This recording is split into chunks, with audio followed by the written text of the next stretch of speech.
Queridas hermanas y hermanos, hace 8 días el Evangelio nos presentó el momento en que Jesús fue adorado por los magos de Oriente que representan a todos los pueblos de la tierra.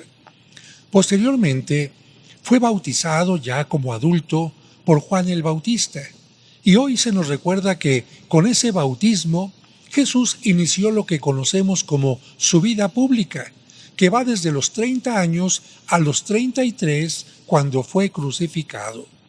Su vida privada, en la que vivió como cualquier otra persona, es la que tuvo lugar desde su nacimiento hasta los 30 años. Durante este tiempo, Jesús estuvo los primeros años en Egipto, porque sus padres habían huido a aquel lugar para protegerlo de la matanza del rey Herodes.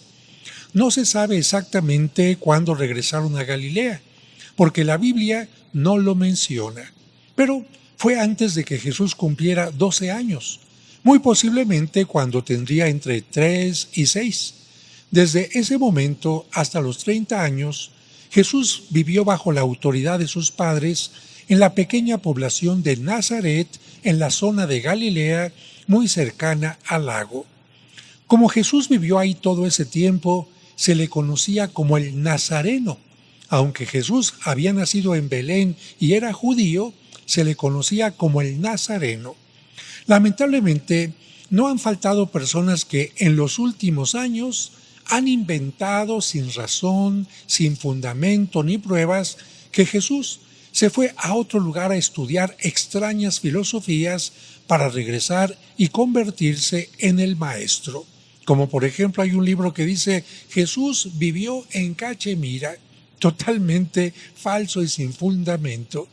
Esto queda totalmente descartado cuando en la misma Biblia se menciona que a partir de su vida pública los paisanos de Jesús se quedaban admirados por su forma de predicar y su sabiduría, sabiendo que nunca había salido a estudiar y que siempre vivió en Nazaret como el hijo de María y José el carpintero.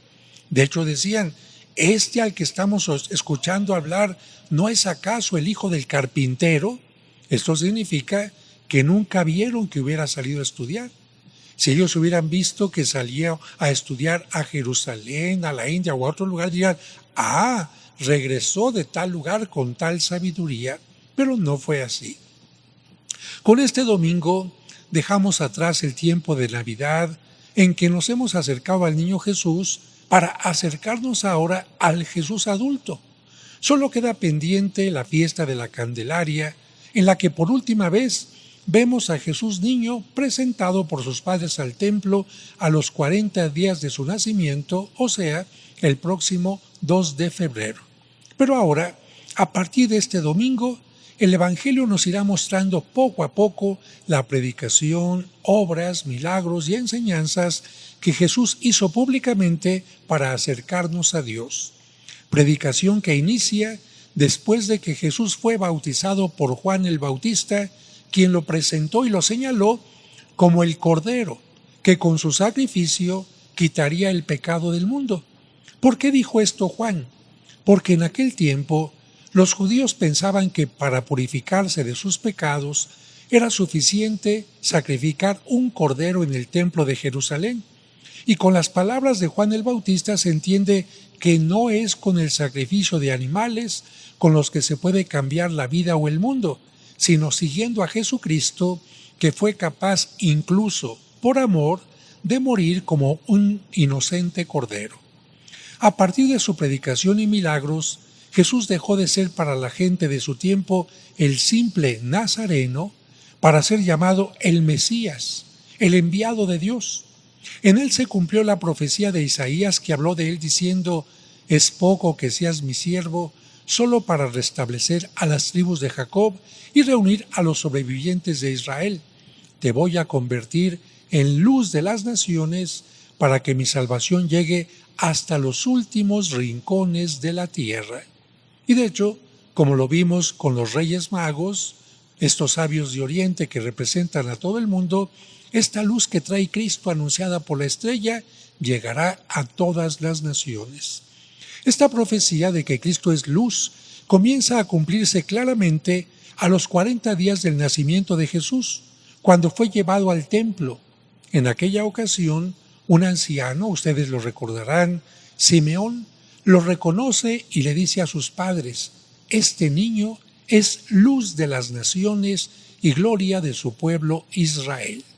De hecho, por eso en la fiesta que recuerda la presentación del niño Dios al templo, la gente lleva candelas, velas, para recordar que Jesús es la luz. Por eso a la fiesta de las candelas se le llamó Candelaria, que significa muchas velas.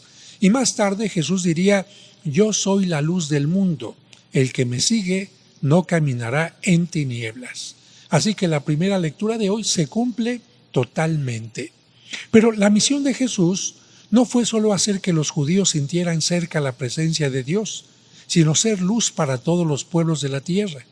Y en estos días de tanta oscuridad, por los problemas que vivimos donde parece que el mal, el egoísmo, la injusticia vencerán, Jesús nos vuelve a recordar que su luz vence al mundo y con ello nos anima, te anima a seguir viviendo los valores mostrados en el Evangelio. También, por eso San Pablo nos dijo hoy en su carta, en la segunda lectura: les deseo la gracia y la paz de parte de Dios nuestro Padre y de Cristo Jesús el Señor. Dios quiere que todos vivamos y tengamos su gracia y su paz, pero no es suficiente que Dios lo quiera, sino que también nosotros lo deseemos y luchemos para alcanzarlo. Por lo tanto, hagamos de este año que comienza la oportunidad para ser mejores, para estar más cerca de Dios, para dejarnos iluminar por su luz, para tener esa paz interna, esa paz que a lo mejor necesitamos a través de la confesión, porque hay mucha gente que anda cargando sus pecados, sus sentimientos de culpa, muchas cosas más, y una buena confesión podría ayudarle a tener paz. Pero ahora hice una homilía más cortita porque yo sé que los niños cuando termina la misa se quedan para escuchar el cuento y el cuento pues les ayuda a entender lo que significa esto del Cordero. Pero como quiero que también todos los adultos entiendan esta simbología del Cordero, ahora voy a contar el cuento en esta parte. Aunque después de la misa los niños lo volverán a escuchar con las voces que escuchamos cada domingo. Quienes están siguiendo por primera ocasión esta Santa Misa, recuerden que los cuentos que aparecen al final de la misa están tomados de este libro que escribí, Cuentos para entender el Evangelio, que pueden encontrar aquí en mi parroquia. Bien, pues este cuento se llama Hostia o Cordero. Pablo tenía ya edad suficiente para asistir a la misa dominical con sus padres. Gracias a su ayuda, iba descubriendo el significado de cada parte de la celebración. A lo largo del año había preguntado cosas como: ¿por qué hacemos la señal de la cruz al inicio y al final de la celebración? ¿Por qué el sacerdote besa el altar al principio? Su curiosidad permitía a sus padres reflexionar con él y darle una respuesta sencilla. En cierta ocasión, Pablito quedó intrigado cuando el sacerdote, antes de la comunión, levantó la hostia y dijo: este es el Cordero de Dios que quita el pecado del mundo. El niño quedó confundido y le preguntó a su papá: oye papá, ¿por qué levantó la hostia diciendo que era un cordero? ¿Se equivocó o nos quiere engañar? Don Héctor prometió explicarle al término de la misa. Cuando llegó el momento le dijo: mira, los fieles tratamos de ofrecerle lo mejor a Dios.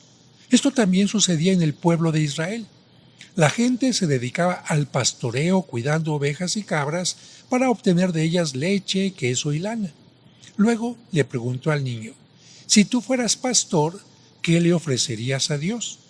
El niño respondió: los corderos me parecen más bonitos que las cabras, por eso le ofrecería el corderito más limpio y bello de todo mi rebaño.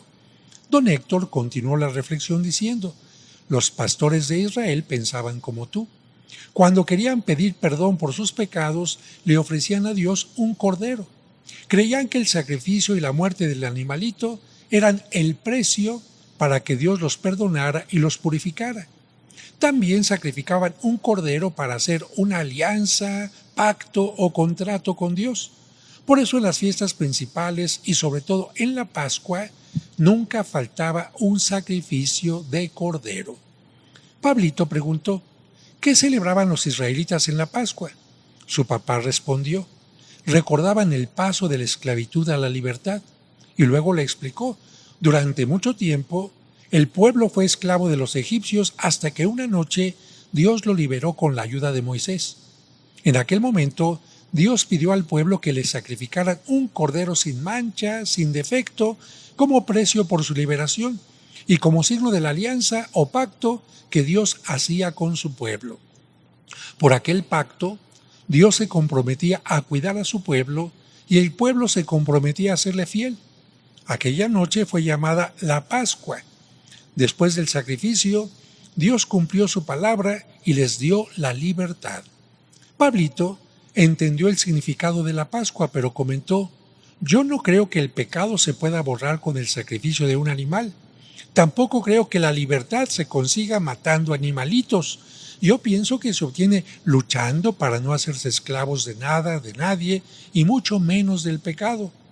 Don Héctor aprobó el comentario y le dijo, tienes razón, las alianzas o compromisos no se pueden sellar con la sangre de animales, deben sellarse con la palabra, el corazón y el cumplimiento de lo prometido.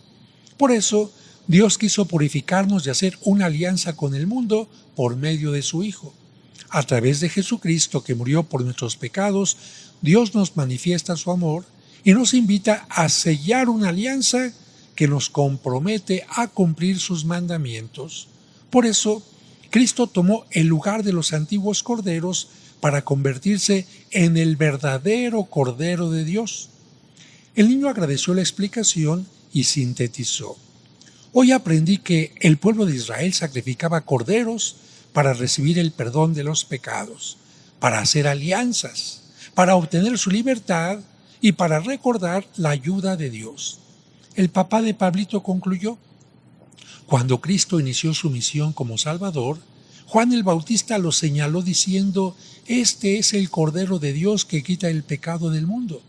También el sacerdote, antes de dar la comunión, nos muestra la hostia consagrada y dice, este es el Cordero de Dios que quita el pecado del mundo, dichosos los invitados a la cena del Señor. Con esas palabras nos recuerda que Cristo, para perdonar nuestros pecados, se sacrificó como Cordero inocente en la cruz y quiso quedarse en el pan de la Eucaristía para librarnos de la muerte, porque quien comulga se está uniendo a Cristo en comunión y quien se une a Cristo no tendrá la muerte eterna. Además, por medio de Cristo, Dios hizo con la Iglesia una nueva y eterna alianza en el amor. Así que con esto yo creo que ya entendemos fácilmente el simbolismo del Cordero y ustedes chiquillos que están aquí en la iglesia, cada vez que